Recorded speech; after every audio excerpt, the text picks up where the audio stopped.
Salut à tous, c'est Cyril71, bienvenue à cette nouvelle vidéo. Nous sommes le mercredi 31 juillet 2019. Je viens vous présenter un nouveau point météo pour vous parler de la situation de cette première semaine d'août qui s'annonce un peu différente par rapport à ce qu'on a connu jusqu'à maintenant. Et là, avec le modèle GFS et les centres d'action, je vais vous montrer justement tout ça. Vous allez comprendre pour quelles raisons. Et voilà, donc jusqu'à maintenant, on était influencé par des masses d'air très chaudes qui remontaient d'Afrique du Nord. Et là, on a un flux océanique qui semble bien commencer à s'organiser. Et on va le voir, c'est ce qui va dominer pour cette première décade d'août. Alors pour l'instant, on a encore cette anomalie chaude ici sur le Groenland, malheureusement, qui est quand même dramatique, évidemment.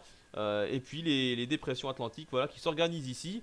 On a déjà eu une d'ailleurs hier, donc qui a fait parler d'elle avec ce coup de vent sur la Bretagne, situation vraiment très rare pour un cœur d'été. Et puis pendant ce temps-là, sur le sud, sur la Méditerranée, il continue à faire plutôt chaud.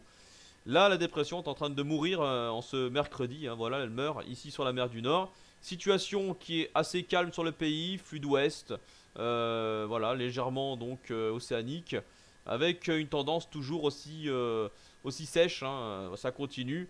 Et ça va rester comme ça tout au long de cette fin de semaine jusqu'au week-end avec un flux qui devrait se redresser au sud-ouest avec la dépression ici qui se rapproche des îles britanniques.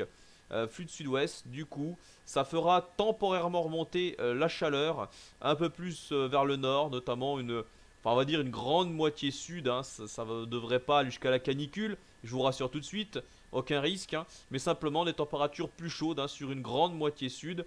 Seules les régions, on va dire, des côtes de la Manche, au niveau du nord de la Seine, ça ne va pas trop changer de ce côté-là. On restera quasiment dans les températures de saison et stable.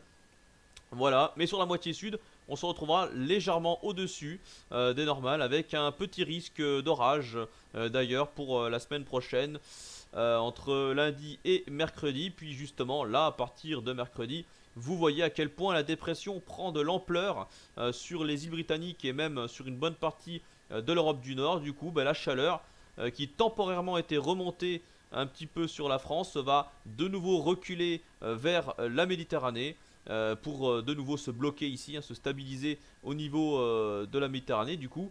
Et ailleurs, on retrouvera un temps un peu plus frais, mitigé, pas de grosses précipitations à attendre, pas de perturbations actives malheureusement. Simplement des fronts atténués et un petit risque d'orage comme je vous l'ai dit sur les reliefs essentiellement de la moitié sud, Pyrénées, Massif central et Alpes. Voilà, donc il n'y a pas grand chose d'autre à signaler côté précipitation. Et côté masse d'air, donc aucun risque de canicule, mais simplement des températures plus élevées ici, entre la fin du week-end et le début de semaine prochaine. Voilà pour ce point météo, j'en ai terminé. J'espère que cette vidéo vous aura plu. Je vous souhaite à toutes et à tous une très bonne fin de semaine. Bonnes vacances si vous avez la chance de l'être. Et moi je vous dis donc à bientôt. Salut!